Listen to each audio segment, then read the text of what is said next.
ನನಗೂ ಕೂಡ ಬೇರೆ ಪಕ್ಷದಿಂದ ಆಫರ್ ಬಂದಿತ್ತು. ನನ್ನನ್ನು ಕೂಡ ಅವರ ಪಕ್ಷಕ್ಕೆ ಸೇರುವಂತೆ ಒತ್ತಾಯ ಮಾಡಿದ್ರು. ಈ ರೀತಿಯಾಗಿ ಸುದ್ದಿಗೋಷ್ಠಿಯಲ್ಲಿ ಎಚ್.ಡಿ. ರೇವಣ್ಣ ಹೊಸ ಬಾಂಬ್ ಸಿಡಿಸಿದ್ದಾರೆ. ಆದರೆ ಈಗ ಅವರ ಹೆಸರು ಹೇಳೋದು ಬೇಡ. ವಿಧಾನಸೌಧದಲ್ಲಿ ಜೆಡಿಎಸ್ ಸುದ್ದಿಗೋಷ್ಠಿಯನ್ನು ನಡೆಸಿದಂಥ ಸಂದರ್ಭದಲ್ಲಿ ಎಚ್.ಡಿ. ರೇವಣ್ಣ ಈ ಮಾಹಿತಿಯನ್ನು ಕೊಟ್ಟಿದ್ದಾರೆ. ಒಂದ್ ಕಡೆಯಲ್ಲಿ ಸಿಪಿ ಯೋಗೀಶ್ವರ್ ಅವರು ಕೊಟ್ಟಂತ ಹೇಳಿಕೆ ರಾಜ್ಯ ರಾಜಕೀಯದಲ್ಲಿ ದೊಡ್ಡ ಮಟ್ಟದ ಸಂಚಲನ ಆಗ್ತಾ ಇದೆ. ಜೆಡಿಎಸ್ನ ಶಾಸಕರು ಕಾಂಗ್ರೆಸ್ ಬರೋಕ್ ರೆಡಿ ಇದ್ದಾರೆ ಅಂತೇಳಿ ಈ ಸಂಬಂಧ ವಿವಿಧ ರೀತಿಯಲ್ಲಿ ಚರ್ಚೆ ಆಗ್ತಾ ಇರುವಂತ ಸಂದರ್ಭದಲ್ಲಿ ಎಚ್.ಡಿ. ರೇವಣ್ಣ ಕೂಡ ಸುದ್ದಿಗೋಷ್ಠಿಯನ್ನು ನಡೆಸಿದ್ದಾರೆ.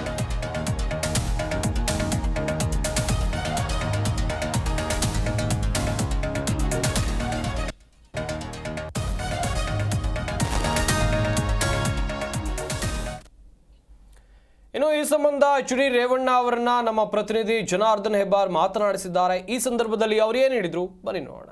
ಮಾಜಿ ಸಚಿವರು ಹಾಲಿ ಶಾಸಕರಾಗಿರುವಂಥ ಎಚ್.ಡಿ. ರೇವಣ್ಣ ಅವರು ನಮ್ಮ ಜೊತೆಲಿದ್ದಾರೆ. ಸರ್, ಚನ್ನಪಟ್ಟಣ ಸೋಲು ಆನಂತರದಲ್ಲಿ ಸಿ ಪಿ ಯೋಗೀಶ್ವರ್ ಗೆಲುವಿನ ನಂತರದಲ್ಲಿ ಅವರು ಭಾಳ ವಿಶೇಷವಾದಂಥ ಮಾತನ್ನು ಹೇಳಿದ್ದಾರೆ.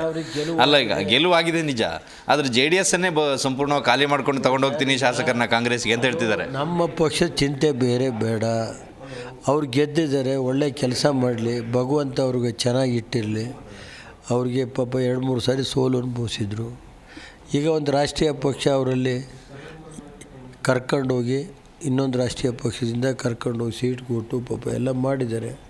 ಅದನ್ನು ಪಾಪ ಅವ್ರಿಗೆ ಯಾವುದೇ ನೋವಾಗ್ದಂಗೆ ನಡ್ಕೊಂಡು ಇವತ್ತು ಕಳೆದ ಈ ಚುನಾವಣೆಯಲ್ಲಿ 2-3 ಸಾರಿ ಪಾಪ ಸೋತಿದ್ರು. ಅವರು ಭಗವಂತ ಒಳ್ಳೇದು ಮಾಡಿ ಅವಕಾಶ ಕೊಟ್ಟಿದ್ದಾರೆ.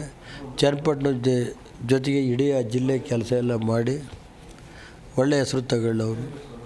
ನಮಗೇನು ಇದಿಲ್ಲ, ಸೋಲು ಗೆಲುವೆಲ್ಲ ಇರುತ್ತೆ, ಅವೆಲ್ಲ ಕಾಮನ್ನು. ಏನು ಕಾರಣ ಅಂತ ಜೆ ಡಿ ಎಸ್ ಅಷ್ಟೊಂದು ಪ್ರಯತ್ನ ಹಾಕಿದೆ. ದೇವೇಗೌಡರಲ್ಲಿ ಬಂದು ಕೂತ್ಕೊಂಡಿದ್ರು, ಬಿ ಜೆ ಪಿ ಸಪೋರ್ಟ್ ಸಿಕ್ಕಿಲ್ವ ಅಥವಾ ಜಿ ಟಿ ದೇವೇಗೌಡರು ದೂರ ಇದ್ದಿದ್ದ ಕಾರಣನ? ಅದೆಲ್ಲ ಇಲ್ಲ, ಅದೆಲ್ಲ ನಿಖಿಲು ಎಲೆಕ್ಷನ್ ನಿಲ್ತಾರೆ ಅಂತ ಇತ್ತೇನ್ರಿ? ಅವ್ರು ವಿಧಿ ಇಲ್ದಲೇ ಇದ್ದಿತ್ತು. ಅವೆಲ್ಲ ರಾಜಕೀಯ ಇದ್ದಿದ್ದು. ಜನ ಏನು ಆದೇಶ ಕೊಟ್ಟರು ಅದನ್ನು ಪಾಲಿಸ್ತೀವಿ ಅಷ್ಟೆ. ಅದಕ್ಕೆ ತಲೆಬಾಗಿ ಇವತ್ತು ನಿಖಿಲ್ಗೂ ಏನು ಅವ್ರು ಎಲ್ಲೂ ಓಡಾಡ್ದಲ್ಲೇ ಇದ್ದರು 85,000 ಓಟ್ ಹಾಕಿವ್ರಪ್ಪ. ಅವರು ಮುಂದಿನ ದಿವಸದಲ್ಲಿ ಅವ್ರಿಗೂ ಒಂದು ಒಳ್ಳೆ ಕಾಲ ಬರುತ್ತೆ, ಕೆಲಸ ಮಾಡಿದ್ರು.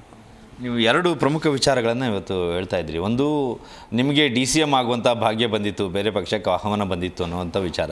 ಇನ್ನೊಂದು, ಜಿ ಟಿ ದೇವೇಗೌಡರ ಬಗ್ಗೆನೂ ಅರೆಸ್ಟ್ ಆಗುವಂಥ ಸಂದರ್ಭ ಇತ್ತು ಅಂತ ಹೇಳಿದ್ರಿ. ಏನು ಸರ್ ಇದು? ಎರಡನ್ನೂ ಅಲ್ಲಿ ಏನು ಹೇಳಿದ್ದೀನಿ ಅದು ಹಾಕಿ ಹೇಳಿ ಸರ್. ನಾನು ಹೇಳೋದು ನಡೆದ ಹೇಳಿದ್ದೀನಲ್ಲ. DCM ಆಗೋದಾಗಿದ್ದರೆ ಅವತ್ತೇ ನಾನಂತ ಅಧಿಕಾರದ ಆಸೆ ಪಡೋದಾಗಿದ್ದರೆ ಅವತ್ತೇ ಆಗಿವೆ. ನನಗೆ ಯಾವ ಅಧಿಕಾರ ಇಲ್ಲ.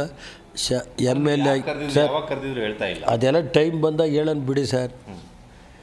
ಒಬ್ಬ ರಾಜ್ಯದ ಮುಖಂಡರು ಜೊತೆ ಕೂತಲ್ಲೇ ಫೋನ್ ಬಂದು ಕುಮಾರಣ್ಣ ಸರ್ಕಾರ ಹೋದಾಗ 5 ಜನ ಕರ್ಕೊಂಬರ್ತೀವಿ ಅಂತ ಹೇಳಿದರು.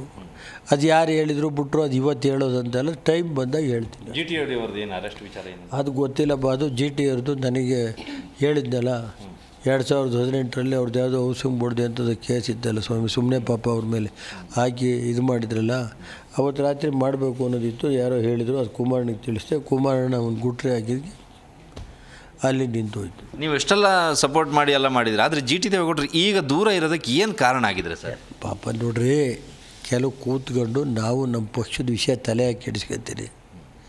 ಅದೆಲ್ಲ ಸರಿಪಡಿಸ್ಕೊತೀವಿ. ಏನು ಜಿ ಟಿ ದೇವೇಗೌಡರು ಬೇರೆನಾ? ನಮ್ಮ ಪಕ್ಷದ ಒಬ್ಬ ನಾಯಕರು. ಅದೆಲ್ಲ ಜಿ ಟಿ ದೇವೇಗೌಡರು, ಕುಮಾರಣ್ಣ ದೇವೇಗೌಡರೆಲ್ಲ ಕೂತ್ಕೊಂಡು ನಾವು ಮಾಡ್ತೀವಿ.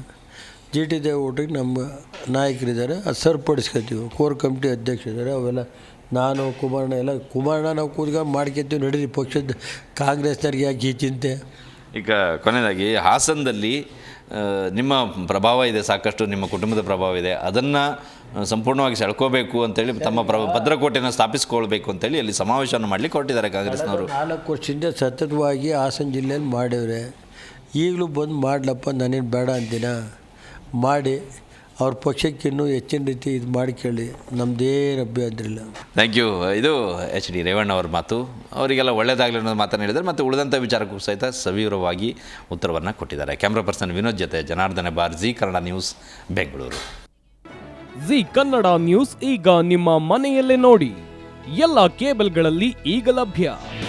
ನಿಮ್ಮ ನೆಚ್ಚಿನ ಜಿ ಕನ್ನಡ ನ್ಯೂಸ್ ಈಗ ಸನ್ ಡೈರೆಕ್ಟ್ ನಲ್ಲಿ number 292, Tata play number 1664, Jio TV number 1334, NXT digital number 30, in cable number 30, city networks 51, U digital number 162, GTPL number 17, Rockline telecommunications number 42, Shri Basaveshwara cable number 168, rural cable network 60, Vinayaka digital 57, Abhishek cable 821, city channel 53, Siddeshwara cable network 57, V4 digital Infotech 628, Surya digital networks 53, Gajanan digital number 836, Malnad infotech private limited number